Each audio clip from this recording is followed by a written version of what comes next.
cup at a time. Yeah, this is tea time. Yeah, making a difference. One cup at a time. So be sure to grab your tea, grab a seat, and tune in to Miss Liz. Tea time. Making a difference. One cup at a time. Tea time, yeah.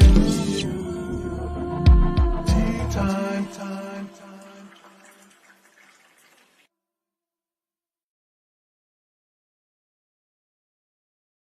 Well, welcome to Tea Time, guys. That's right, Miss Liz is back. And yes, it is a Monday, so you know what that means. It's a surprise tea time. And I have the returning incredible John Callas in the back waiting to serve a second cup of tea with you guys tonight. So before we start our tea time tonight, we're going to get you over to Miss Liz's YouTube channel. Ring that little doorbell, and you can watch these tea times at any time, morning, afternoon, or evening. If you hear Miss Liz's voice a little crackle, yes, I have still a little cold that I'm getting over, so please excuse that little crackle in the voice. So we're going to get the disclaimer out. We're going to get a little bit of bio out, and we're going to get John in here. And tonight's tea is Survival is Revival. That's right. We're serving different type of tea in Miss Liz's house. We don't serve a beverage. We serve real life stories and words. And we're going to be talking about John, his book, When the Rain Stops, and a little bit of updates since he's been on Tea Time last time, and shooting and get some other stuff out there for all of you guys out there. If you have any questions or comments, please put them in the section. I'll get those out to John as well during our live broadcast. And if you would like to stay anonymous, you can send them directly to Miss Liz's Facebook page and DM me, and I'll get those questions out to John if they're related to the conversation. Disclaimer for Miss Liz's Tea Time live show. Miss Liz myself is going live using StreamYard. Before leaving a comment, please grant StreamYard permission to see your name at StreamYard.com. Please be advised that the content brought forward for any Tea Time show hosted by myself, Miss Liz, is always brought forward in good faith. However, may bring forth dialogues and opinions that are not representative of my platform. The facts and information are perceived to be accurate at the given time of airing. All Tea Time guests and audience participants are responsible for using their good judgment and taking any action that may relate to the discussion. The content might brought forward may include discussions for some where they may be emotionally at risk. It is significant to know that this show is engaging in discussion forums only to offer and inspire awareness and connection, and is not providing therapeutical advice. If you have any questions about this disclaimer or the panel's discussion, you may freely contact me, Miss Liz, through my email at bookingmissliz@gmail.com. Moving forward, should you choose to voluntarily participate in tonight's show in any aspect, I myself, Miss Liz, welcomes you. And should you decide that the show is not made for you at this time, I respect those wishes and will see you at a later show at a later date and time. And again, all Tea Time shows are done on Thursday. That's the original date, 3 p.m. and 7 p.m. Eastern Standard Time. If you see it on a Monday, Tuesday, or Wednesday, it's a surprise, special, or rescheduled Tea Time.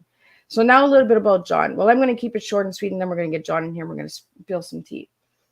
So John has worked 50 years, a remarkable 50-year career in the entertainment industry. John has directed and produced award-winning films, commercials, and television shows. His extensive experiences include work with iconic actors and notable projects that have shaped the industry, from featuring films like No Solicitors to adapting best-selling novel. John's storytelling prowess is unmatched. He also has a bunch of other things that you can check out on my Facebook page. His full bio is there. And let me get John in here. Let me sip on some of my medicine over here that Miss Liz is drinking. Hi, John. Hello, Miss Liz. How are you? I don't know, man. I started getting all tongue twisted there. I don't know what the heck was going on with me there, but so welcome back, John. Thank you.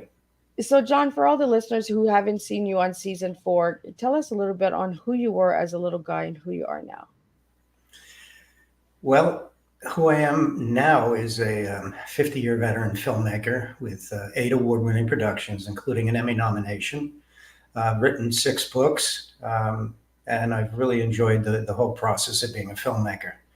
Who I was as a little boy, however, is a different story. I lost my dad at 3 and pretty much gave up hope, felt abandoned, frustrated with the world. And by the time I was 12, I was acting out so badly that the courts gave my mother a choice of either sending me to military school or reform school.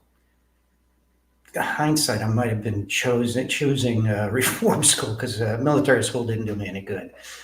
So they took me out of there, and by the time I was 15, I had had it with life. I completely depressed, and one night I walked to the edge of the dock where there was a little frozen lake and jumped in, wanting to kill myself. And somehow underwater, the cold got to me, and I thought, there's got to be a better way. And so I started to accept help and mentorship and therapy and turn my life around. So, John, when you were on season 4 last year, we talked about your book that you wrote, the memoir. Do you want to share a little bit about that book? Because I really want to get the book open again tonight. Sure, it's a journey from a young boy that has a perspective as a little boy that is quite different than the adult looking back at it. So there are two voices in the book. The little boy, which I had to rip band-aids off and scars and everything else to get down to telling the truth about how I felt as that little boy without tainting it, looking at it from an adult. So I would explain what I was going through. I would experience it with the audience reading it. And then there's a gray section that the adult would look back and see the truth of what the misconception of the truth was when I was a little boy. And from there, it went through my entire life, the career as a filmmaker, and to this day, basically, it's a journey from ghetto to a very successful filmmaker.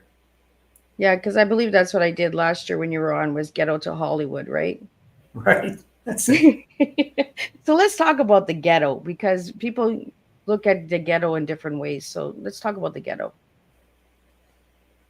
Well, Jersey City back in the early '50s was a very rough place. If you weren't a neighborhood kid, you'd get the snot beat out of you. It was a very mixed environment, both whites and African Americans, and unless they knew you, it wasn't safe to walk around. There were junkyards. There were fights breaking out. We would have mud fights, and people would start putting rocks in the mud and throwing at each other. So you'd walk away bloody and everything else. And it was just a very tough life. There was no forgiveness in it. So, John, as a little boy, you mentioned that you went to military school, right? Yes. So, how was it for you there? The worst 3 years of my life. Now, before I get into it, I have to admit, at that age, I had a mouth on me. Not that I don't now, but at that point, I didn't have any filters. So the first night I arrived at military school, I literally got knocked out 3 times. No one had explained the rules to me. I didn't want to be there. I was 12 years old. I had just traveled from New York City to Virginia alone, no parents, nothing. And I was scared to death. So my survival instinct kicked in to be a smartass, and it wasn't a good move. Now, the disclaimer here is I hated it. I hated every minute. But there were kids that went to that school that were setting themselves up for West Point, Annapolis, and all the other things because they wanted to be career military people. And for them, God bless them. We need people like that. It just was the wrong fit for me. So I fought it tooth and nail and got into all sorts of trouble. I managed to set a school record of getting the most demerits in the first semester that any kid has ever had. And a demerit meant that every hour of free time, you couldn't have it until that demerit was taken off your record. So I would either march or have to do exercises on all my free time, and it just drove me mad. So, how do you look at military, John, in today's world? I think it's necessary. I'm proud that both my fathers, my deceased father and my stepfather, served in the armed forces. I have nothing but respect for the armed forces and the veterans, and I can't say enough good things about them. It's just not a fit for me. I'm not that personality. Yeah. So, John, your story, it's called When the Rain Stops, correct? Yes. So why that title for your book? That's an interesting question because I was outside one day and it was raining, and it was like a double-edged sword. There was a lot of pain going into my heart, and I always felt the rain was pouring into my heart. But the rain also represented to me a washing away of frustrations, trauma, anxiety. So I thought, when the rain stops, what happens? Well, the clouds disperse and the sun comes out. So it was very transformational in the concept of When the Rain Stops. So John, when I hear that title, when you gave me the book and I read the book and I was like, whoa, like you when you came and asked me to be on Tea Time, I said, okay, let me read your book. It really took me back because men's stories need to be heard, right? And Yes. that's what I got when I read your book, was that you were giving a voice to that little boy that didn't have a voice growing up. So, John, by sharing your story, have you opened doors for other men to share their stories? I have actually, and just sidestep back to the military thing. A veteran actually reached out to me and said, "I read your book, and I have to say, it really helped me as a veteran because he had PTSD, and he saw what I had gone through and realized what he was going through, and it gave an opportunity for him to have his own voice." He said he was scared to death to talk about his problems, and so we communicated back and forth by email, and I encouraged him to be safe enough in your own heart and secure enough that what you say is honest and nobody can take that away from you. And if anyone tries to, then you walk away from them because you don't need that in your life. So I think what it has done is it's given the opportunity for men to realize when we grew up, crying wasn't acceptable. It was, you don't cry, you're a man. Yeah. Smacked upside the head if you cried. And now men are finally saying, well, wait a minute. We have feelings, we have emotions. It's okay to express those feelings, and it's okay to have emotions. I mean, I never saw my father cry, but my kids have seen me cry. So I think it's hopefully giving some security to men to be able to come forth and not be afraid of their own feelings. And also in your book, you shared about your mental illness as well, John. So let's talk about that. Sure. Well, you can imagine losing a father at 3 and being in a position where you felt abandoned. I went into such a spiral that I was depressed all the time. I didn't think anything in the world was going to work for me. I hated the world. It seemed to hate me. Every time I turned around, I had created situations of my own doing, mind you, that would come back to punch me in the face, basically. And that would validate my depression and my feelings that, screw the world. This isn't for me. I hate everything. And it was the worst place you could be in. But oddly enough, when I found myself sitting alone, and I could be in a crowd of thousands, but I was still alone. If nobody was around me I knew or had to deal with anything, there was a safety factor there. I felt okay. So I found peace and quiet within my own depression. And that I later learned was the worst thing I could have done and the most difficult thing to come out of. So that's a very dangerous place to be. The depression took hold of me so deeply that everything that happened to me, I felt was because of other people. And other people were doing this to me. And I had to change my mindset and get therapy to get out of that. Well, I think that with depression, with a lot of people, right? It's easier to blame everybody else, right, than Absolutely. working on ourselves. And it lives within us. Like the depression's in us; it's not in others.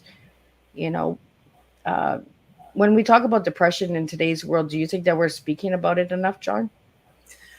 I think we're beginning to. I don't think we're speaking enough about it, but I do think we are beginning to. An interesting fact that most people don't know is the CDC came out with a study said every adult person in America will experience at least one major depressive episode in their lives.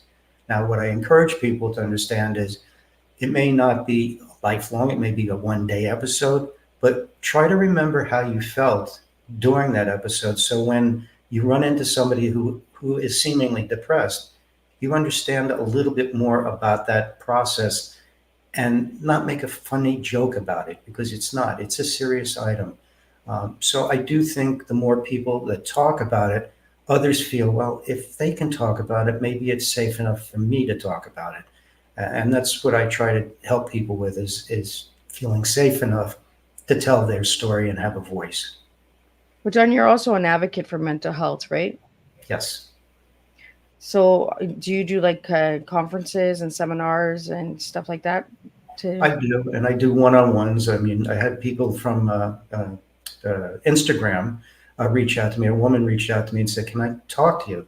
And I called her, and we spent about an hour and a half on the phone. And when I got on the phone, she was crying, and she was telling me all about what was going on in her life. And now I'm not a licensed therapist, so I don't give advice. What I do is pose questions and offer from my own life experience what's happened to me. And so to me, it's really the value about that person you're speaking with, not about my experience. So the more we talked, the more she opened up and the more she became lighter and lighter until she started laughing at the end. And she said, I got to thank you because my mom passed away.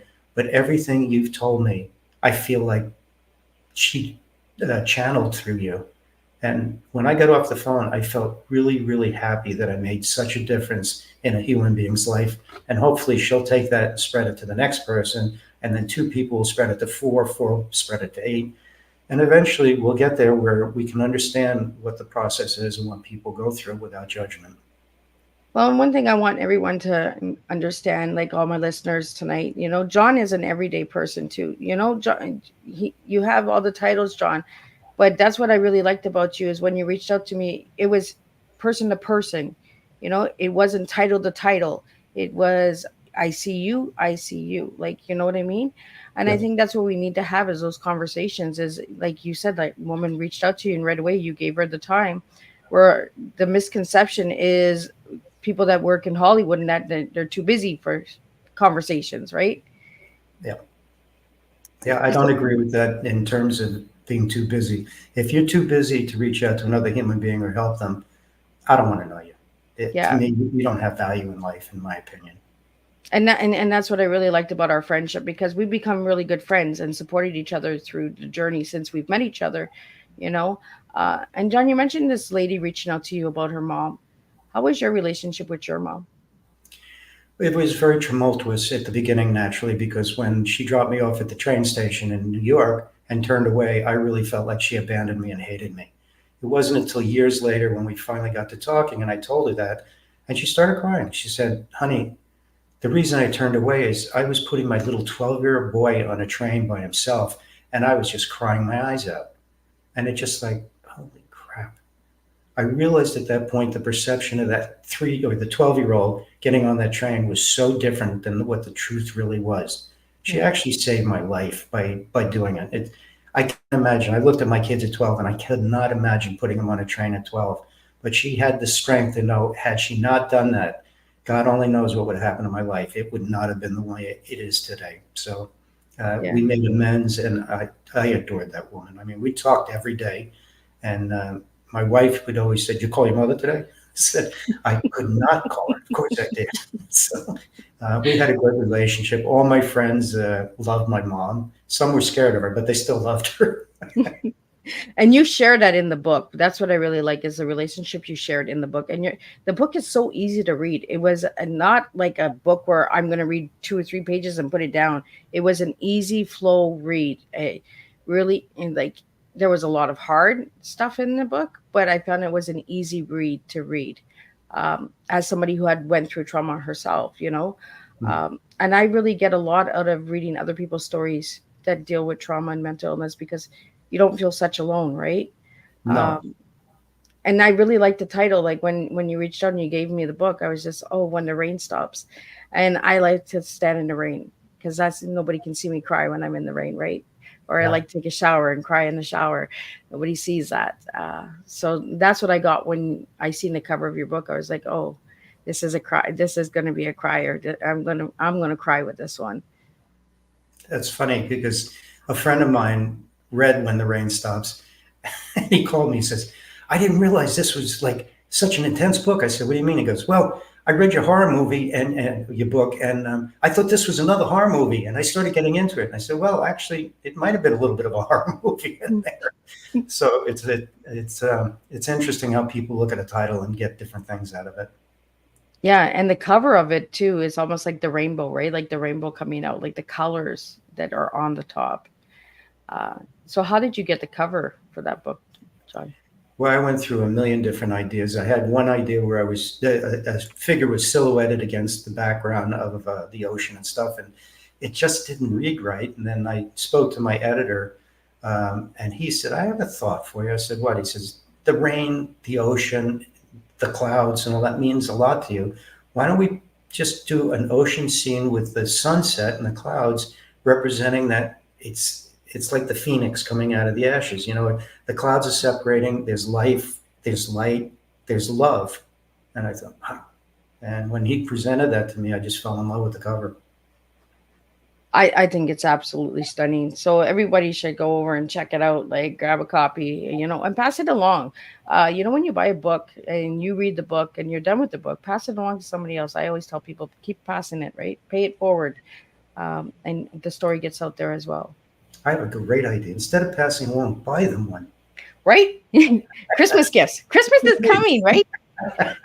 What are we like? I should have reached out to Santa before I came on to find out how many days before Christmas. I think it's a little 80 days or something like that. I'm not sure. Santa's going to be Miss Liz.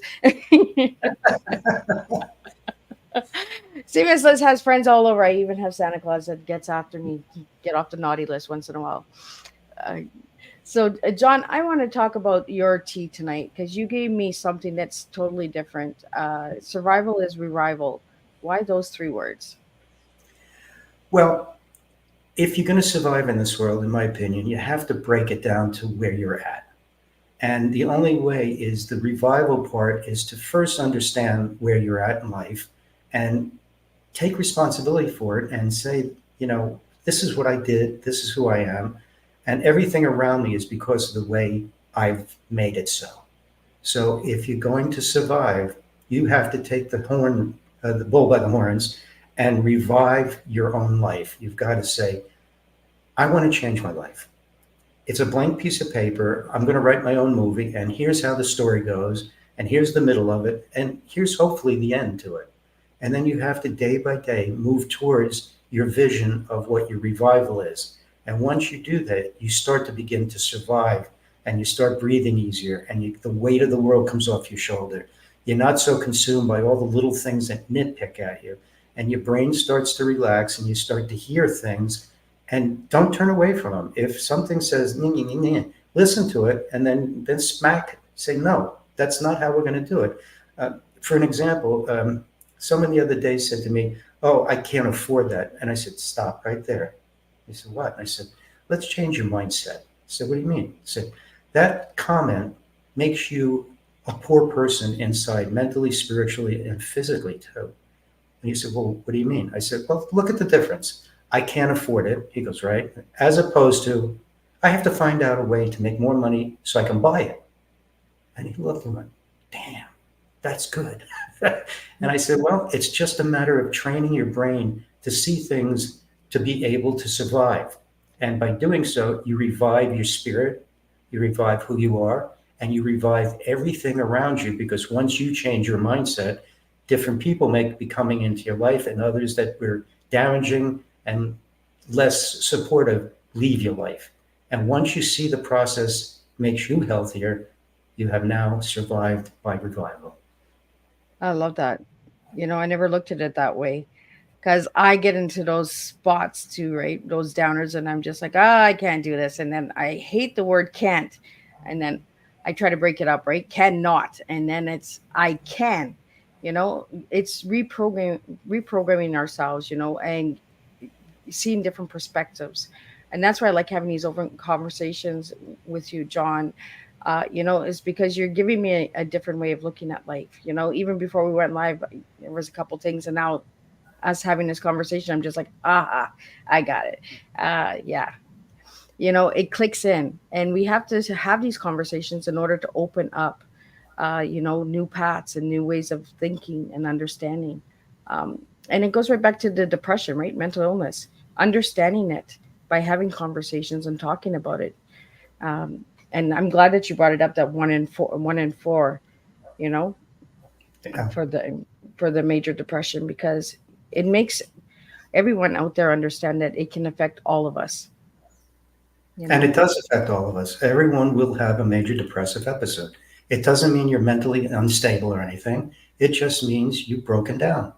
And it's the old Chinese proverb, you have to empty the glass before you can fill it up again.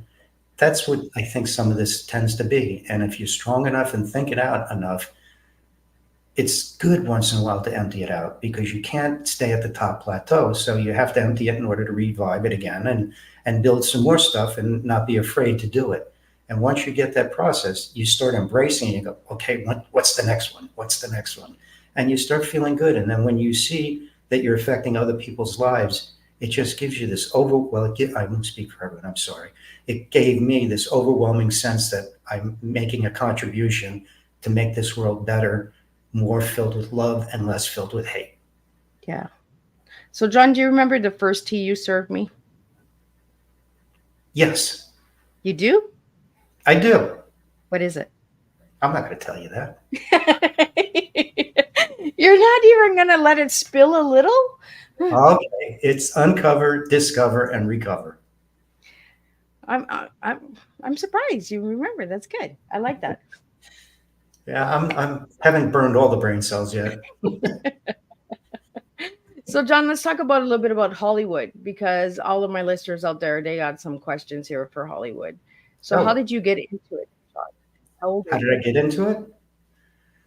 Ooh, I was doing my master's degree at Occidental College, and I was sitting in a little shop and a restaurant, and I was doing my work, and I heard everyone giggling, and I looked over, and there was a bald-headed guy with a white suit on. Everyone was laughing and pointing at him, and he caught my eye, and I smiled at him, and I went back to work.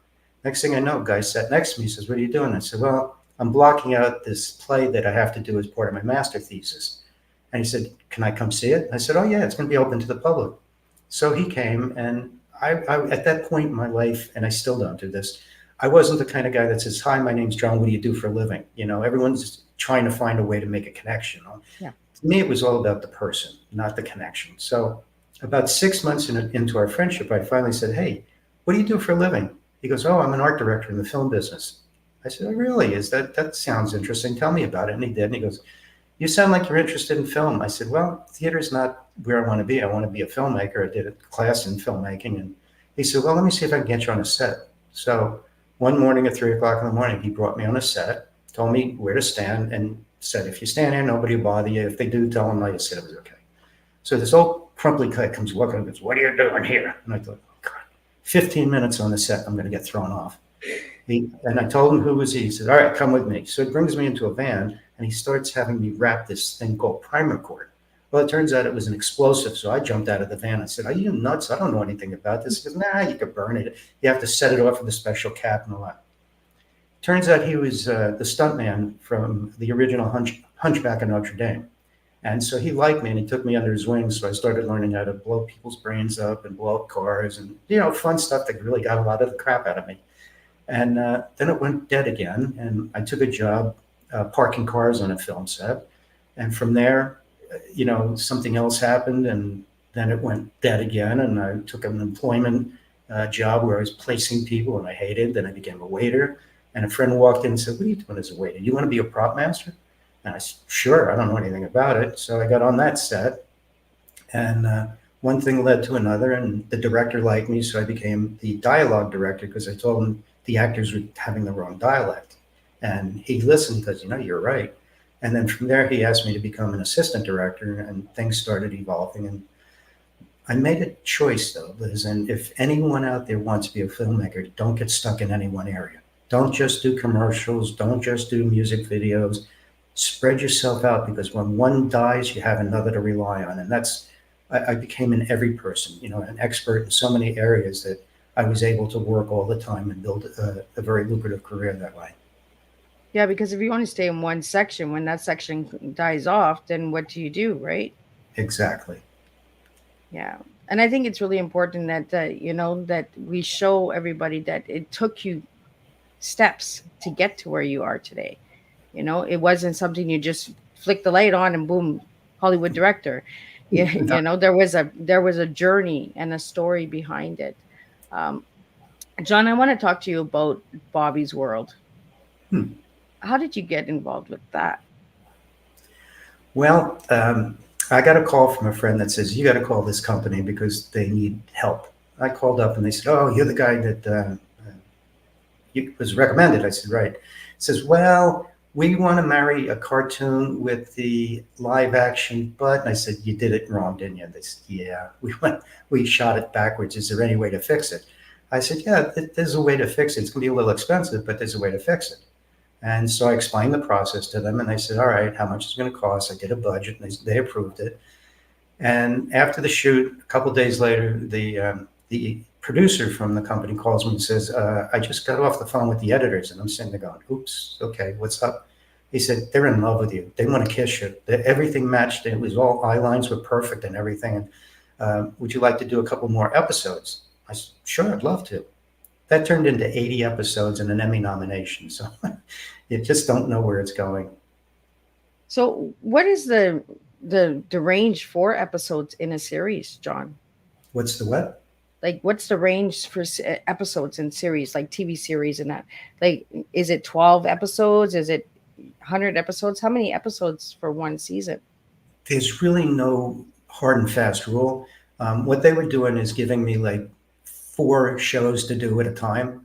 And so I would go in and I would direct all the live action against green screen, and Howie Mandel and I would talk about what we're doing, and we would get through 4 shows. And then a couple of weeks later, we'd do another 4 shows. And a month later, we'd do another 4 shows. And it just kept going until 80 shows later, we had it all done. Wow. So for anybody that doesn't know who Bobby's World is, do you want to share a little bit about that, John? Sure. It's a show that Howie Mandel created called Bobby's World, in which there's a cartoon character called Bobby, and he interacts with Howie, the live action Howie, and they go through these little episodes of, the adventures and all that. And it's a very cute, cool show. It's funny because sometimes when I'm on set, somebody go, wait a minute, you did Bobby's World? I grew up with that. And oh God, you're making me feel old. I won't say it then. That's okay. August is my 50th year in the entertainment business, so I guess at some point you do get a little older. Yeah. So John, on your flyers that I shared for Teatime, I also shared 2 other books that you wrote, The Solicitor and Secrets. So let's talk a little bit about those books, because those books really grabbed my attention too. Good. Well, I'll give you the short version on No Solicitors. I have a sign on my door that says No Solicitors. So when people ring the doorbell and they're soliciting, it just drives me mad. So one day I was having lunch with a friend of mine at Warner Brothers, and he said, you seem like you're in a kind of pissy mood. So I explained the whole no solicitor. He goes, oh, I have an idea. I said, what? He goes, why don't you write a story and kill them? Great idea. And so that was the birth of that book, that I then made an adaptation into a screenplay and raised the money and shot a film, which is still in worldwide release, which is really exciting for me. Oh, wow. As far as secrets, I've always had a fascination of World War II. And when I was younger, I always thought my dad wasn't dead. He was on this special mission, secret undercover and all that. Until I found letters in the attic, to my mother saying, I'm sorry, Gus is dead and all that. So I did a lot of research about what the Nazis were about and what D-Day was about and what some of the undercover work was. And I created this story that starts in Nazi Germany and comes to present day and becomes like a James Bond film. But it has a lot of truth about psychotropics and other chemicals that started in Nazi Germany and wound up getting approval in Congress with actual Nazis pitching it and nobody knowing they were Nazis. And there was a lot of research done. So I wove some of that into the fictitious story without making a big deal of its truth. And it's a great read if you like that kind of thriller and excitement and James Bond stuff. I've gotten so many wonderful people writing back saying, this is a very cool read. And it's an easy read. It's a nice sit on the beach read, adventure. Well, I think all your books are kind of easy reads. But I think working in the field, right, you want to tell a good story. You want to direct a good story in the book as well. That's interesting you said that, because I tend to write very visually. And people say, you should turn this into a film. And I keep thinking, yeah, that's probably what I was trying to do in my mind in the first place. I also just finished another book called The Myth, which defines how we got here and why we got here. Because as a little kid, I always felt this pulling, and I never realized what it was or thought about it. And then one day I was watching Nat Geo or something, and I was listening about how salmon swim up because they have such a need to go home. And I thought, oh my God, maybe that's some sort of alien DNA in me that wants to go home, and it keeps pulling at me. So I created this other 2-dimensional, out of our sync story about these two warring factions that wanted to find 3 planets in the solar system and see if they could cohabitate. So I created Earth, Mars, and Milana. And of course, those 2 planets got into a big war and destroyed each other. And I justified that the asteroid belt is one of the planets. And when 2 of my characters, Eviana and Damius, turn out to be Adam and Eve at the end of the story. And then now they had to find their way with the inhabitants of Earth, because there's no way to get back home because everyone blew up everything. So it's a really cool idea. So is that book out now, or is it coming? No, I'm looking for either a publisher or a literary agent. Oh, cool. So you have to keep me updated for that one. I will. I love alien books. I don't know why, because I always feel like I don't belong here as well. Like I'm just like I'm supposed to be on some other planet, and they're gonna come and get me one day, right? Well, they're not gonna get you. I don't know. I've never felt like I fit in, right? So I always feel like I'm just oddball, and I'm drawn to aliens. Like I always tell everybody, if you want the truth, watch Hollywood, watch the movies, because they're telling us stuff, right? So how true is that, John? If we watch these movies, like, are they giving us insights to what's going on with the movies? Yeah. Well, you can watch No Solicitors, I think, on Tubi. You can probably Google it, and for all I know, it might be on YouTube. I don't know, but it is all over the place. I'm doing a Christmas story called Christmas Voices that I wrote an adaptation of one of my novels. And, we're fully ready to go. So we're out looking for investors. I did another adaptation of a novel from an author that is dealing with the blue zones. And if you don't know what those are, it's several places around the world, one of which is in Loma Vista, California, where people live an extended life. And they've been trying to figure out why through DNA and all that. So she created this story where 8 people were captured and kidnapped, basically, to extract the DNA and figure out how they can monopolize it and make money on it. And it's a powerful thriller, and I'm pretty excited about that. Oh, wow. So when's that coming out? Well, we're in the budgeting stage of that one right now. I had written the story, and then after that we did what's called a schedule, and we detailed out all of the scenes in terms of what days get shot on what days. And now we're at the stage where we have to do the budget. I'm old school, so I had to do a schedule before budget, because I don't know how you budget something unless you know what you're shooting every day and what the equipment needs are and crew and all that. So it's a very realistic budget that'll be completed. Yeah, because I found a GoFundMe that you're doing for a Christmas classic. Is that the one you're talking about? Yeah, Christmas Voice. It's a GoFundMe. Yeah, we're slightly shy. We're $10,000 shy in order to present a scene to a group of investors that wants to see what we can do. So if anyone out there knows anyone that's looking for a tax write-off, you can become a patron of the arts in a sense. And it's end of the year, so if you need a tax write-off, even if it's $500 or $1,000, we're not asking for the whole $10,000 from one person. So love any help anyone can afford.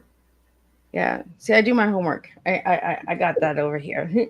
And I was just like, oh, that's so cool. You also are the book Spirit. You did a script, Christmas Voices. So it's Christmas Voices with the Christmas classic? Christmas Voices is out of my own brain. It all started with my wife asking if I wanted to have some Charles Dickens porcelain things around the Christmas tree.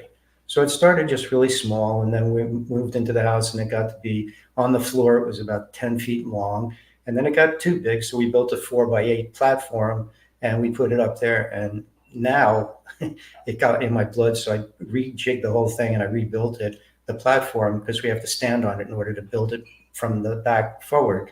And it's 5.5 feet wide and 22 feet long. And it takes us 9 weeks to build. You can go on Facebook or you can even Google Callas Christmas Village, and you can see what we do.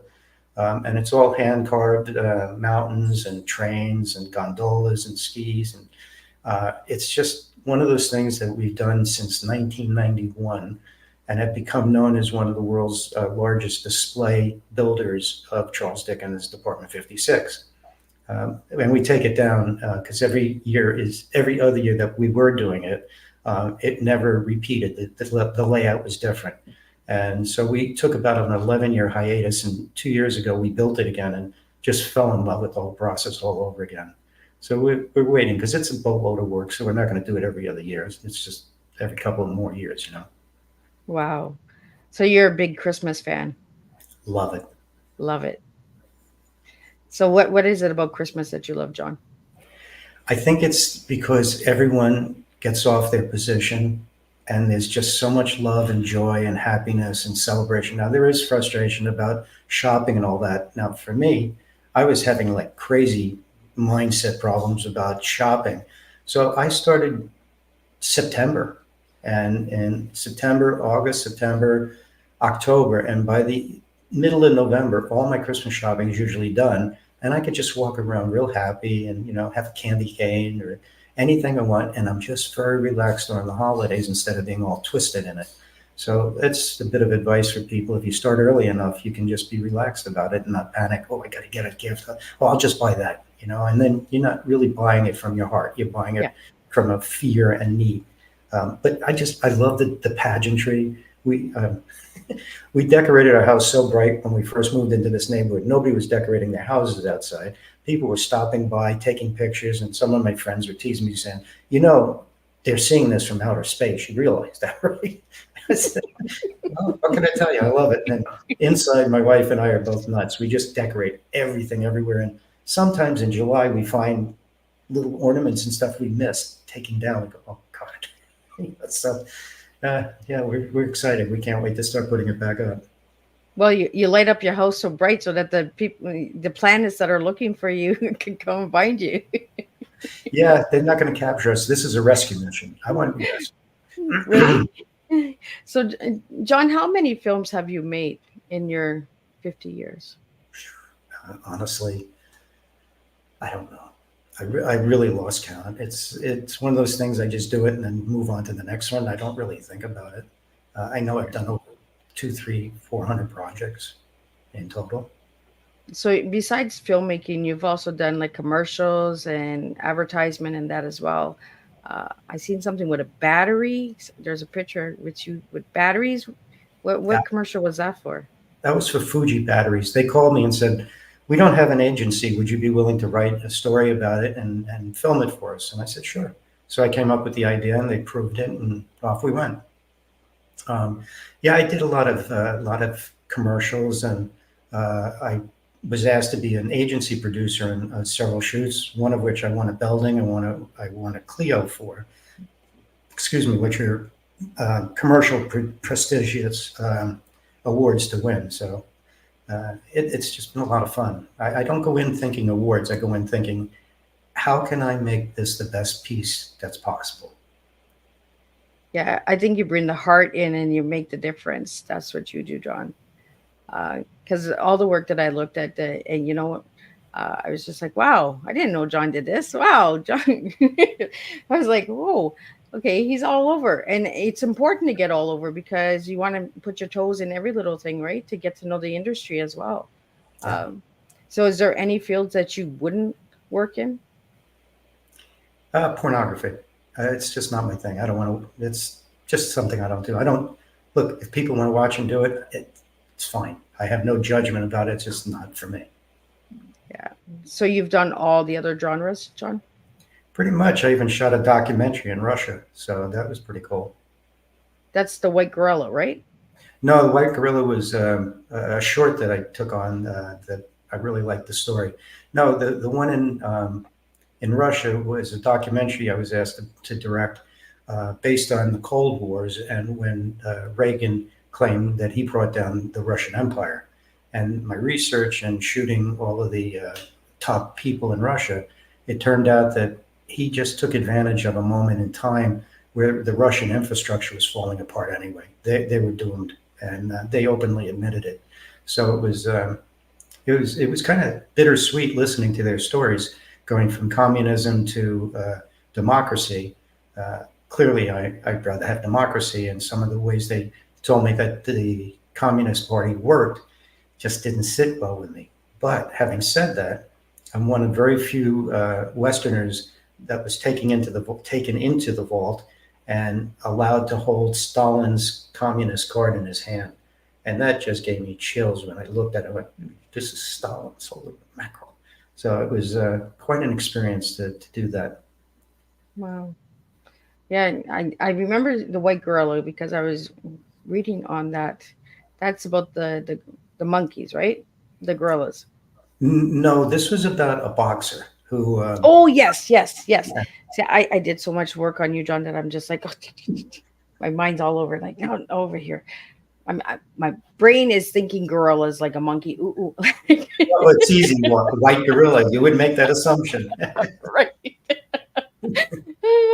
I don't know where Miss Liz's brain went for a minute, guys. Yeah, you don't want to know. Curious minds, you know. Right? You just never know.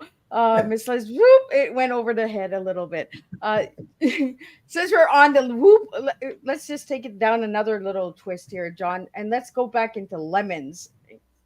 Let's see if you know where I'm going with this.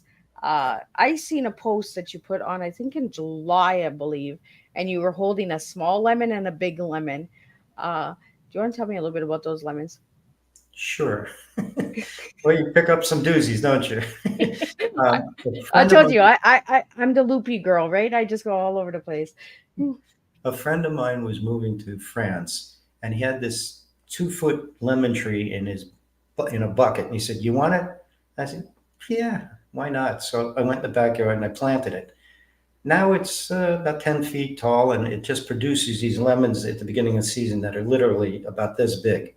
And when you have a store bought one about that big and you hold one that big, it's just amazing. A friend of mine gave Christine McVie from Fleetwood Mac a couple of the big ones, and she wrote back and told him to tell me that she's never tasted sweeter lemons and can she have more? I got a ticket to the concert, so they gave me a ticket to the concert. I wasn't serious, but anyway. Uh, Oh, the see where the lemon, lemon takes you? It gives you yeah, I concert. know. Talk about turning lemon into lemonade, right? Right? When I seen that, I was like, whoa, that's a big lemon there. Like, and when you posted that, you were also posting a recipe for a lemon soup that you had shared with me, John. It's a Uh, Greek soup called avgo lemino, so and I want to get that out there because I haven't made it yet. I have the recipe because John gave it to me. But John, what is it about that soup that you love?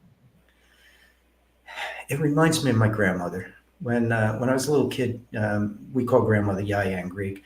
She would always go, Ella Johnny, Ella Yanni, and that means come here, John. And she would always take me in the kitchen, and there'd be the big pot of alpha lemon being made, which she made from scratch. You know, chicken broth came from the chicken, not a can. And there was always a smaller pot on the stove. She goes, "This you take home for you only. This is just for you." I said, "Oh, thank you, Yaya," and I'd give her a big kiss, and I'd get home, and the next morning there'd be about that much fat on the top, just from the wonderful ingredients and stuff, and I'd pound it down and cook it up and stuff. And I guess that's what it is. It reminds me of my grandmother a lot, and it's if you're Greek, our staple is lemon and lamb, so L&M, lemon Yeah. and lamb, and it's just fun. Even my kids now took the recipe and they're making it. So Yeah, I was like, "Oh, lemon soup. I've never heard of it." So then I had said, "John, give me the recipe." I haven't made it yet because I'm scared to make it, John. well, we can FaceTime one time, and I'll take you through the whole thing in my kitchen, and we'll just Oh show well, you. look at that. There's just one little section that you have to let the soup cool down enough and then start warming up, and you have to pour in the ingredients slowly or it'll curdle on you. So that's the tricky part. And so we can do FaceTime and I'll show you how to do it. Oh well, that's awesome. Well, thank you for that, John. No See, problem. John takes time to even show me how to cook. That's the only thing I was scared of when you gave me the recipe. I was like, "Oh my god, I'm going to curdle this. I'm going to curdle this." I don't know. Oh, uh, yeah. Yeah. Once you do it once, it's easy peasy. So, John, the last time you were on, I also got a recipe from you for Christmas cookies, I believe. That might have been my wife's recipe, not mine. Yeah, I think so. We were talking. See, I get recipes from John during tea time. I got I'm a soup happy this to- time. Last time I had cookies. There was Christmas cookies or something that we talked about the last time because you Yeah, were I on think in November because it was close to Christmas. I know that.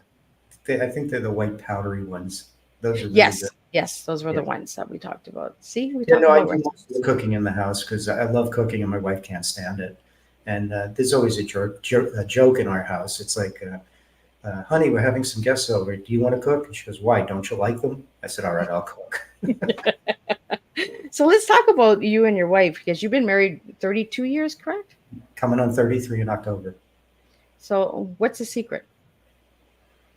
Truthfully, it's going to sound really corny and pedestrian, but at times you have to have the uncomfortable conversations. And what we've learned is it's all about communicating. As hard as sometimes it is, you have to communicate. And you also have to know what the boundaries are. Like we have a deal that if in the middle of a communication or discussion, it gets too intense, we both can say, I need to table this because I'm getting really frustrated and I need to walk away and calm down for a bit. So we do that. And then one time we had an agreement where Lindy could stop me and say, I listened to you, but I don't want to respond. I want 24 hours at least to think about it so I can let it digest. And I did the same for her. And believe it or not, after 24 hours, my thinking process had changed completely from that night. And I'd go to her and say, I was all set to do this, but I realized the things you were saying are really right. And I'm really glad we had the time to calm it down and work on it. The other part of it is, for us anyway, is we have two things. We have a husband and wife, and we have friends. And sometimes one of us will say, put the marriage aside. I need to talk to my friend right now. And we started as friends, and we still are friends, and we communicate. We share things equally. There's no like who's running the roost, who's doing this. Now, when I say that, she loves vacuuming. I can't stand it. She loves laundry. I'd rather throw the clothes away and go buy new stuff. I love cooking. She doesn't want anything to do with it, but she'll clean up. So and I do all the maintenance in the house too. So we found that all of the things that make us compatible, the other one doesn't like doing, and we do. We also love traveling. So when we get on a plane, we're like two kids, don't you travel? We're getting out, and we just explore the world and just have a great time together. And we just, for some reason, haven't lost that. And it's weird because people say, well, after 30 some odd years, how's the sex? And I say, it's never going to be like when you first get together. It's Yes. impossible.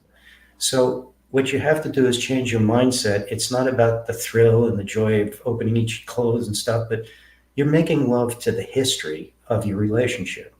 And that to me became more valuable than the sparks and fireworks and all that nonsense.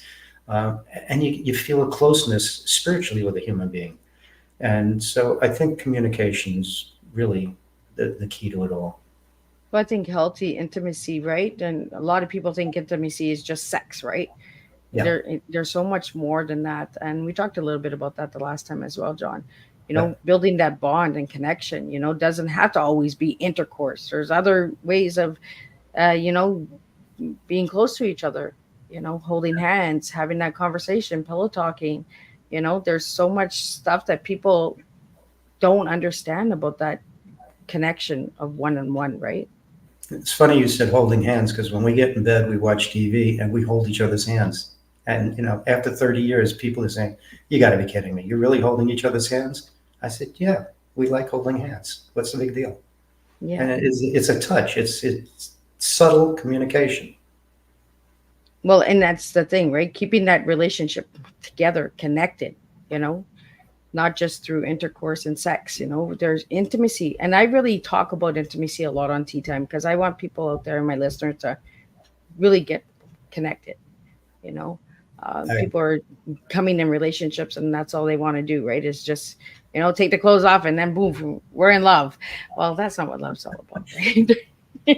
There's so many different stages of love, guys, to build and that. and I think the other thing about it is that it's okay that you're going to have fights.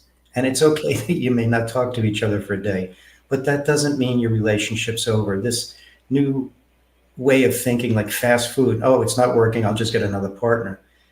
You're just setting yourself up for failure every time. You just Yes. have to get through it sometimes. And if you marry that person, you probably married them because you love them. And that's what you need to keep coming back to. And yeah, the fights are not comfortable, and I hate them. I hate it when we're fighting. It just doesn't sit well with me. And sometimes we'll look at each other and start laughing. And go, what was that about? I haven't got a clue. And sometimes just a moon wobble. I don't know what it is, but it's going to happen.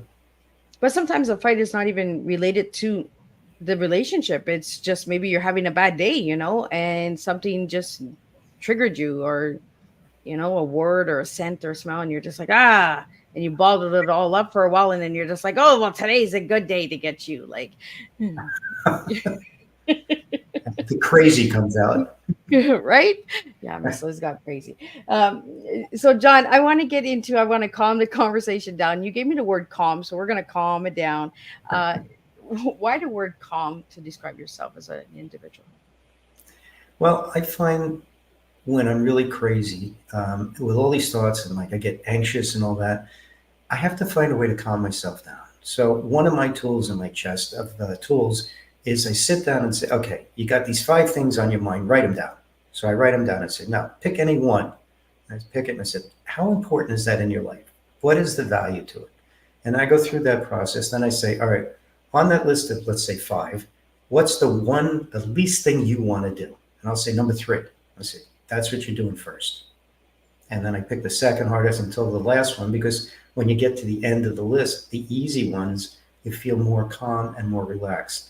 And then you just have to sit there and just take some deep breaths, calm yourself down, realize you've accomplished. Now, if you don't accomplish all 5, that's no reason to get crazy, because maybe one of them was get up on your roof and re-roof your house. Okay, well, that's not going to happen in a day. We know that. So it's an unrealistic goal setting thing. So I call the roofer.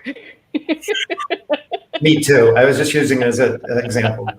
But, it's just about identifying it again. Write the list and get it out of your head, because if you keep it in your head, you'll never get calm, because our minds are very clever little son of a guns, and they'll keep twisting you around and make you look in 9 different directions at once, and your head will explode. So calm down. Sometimes when I'm writing a novel or something, I start getting really frustrated. I can feel it, and I said, I think it's time to walk away. So I close it, go outside, sit down, relax for a while, breathe, just take a walk, just clear your head, and then go, ah.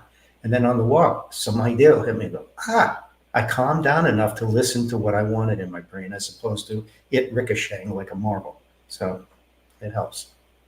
Well, when you gave me the word calm, I was like, oh, this is going to be a conversation to get into, because I was like, John, calm? Yeah, it sounds like an oxymoron, doesn't it? I'm just like, oh, okay. Didn't know that side of you, John. So, John, you gave me, for your favorite color, you gave me the color white. And you're the first guest to give me. You gave me white. Did you not give me white? I don't think so. I'm going to have to double check my notes. Okay, purple. You're going with purple? Well, I do, but I do like white too. I'm pretty sure you gave me white.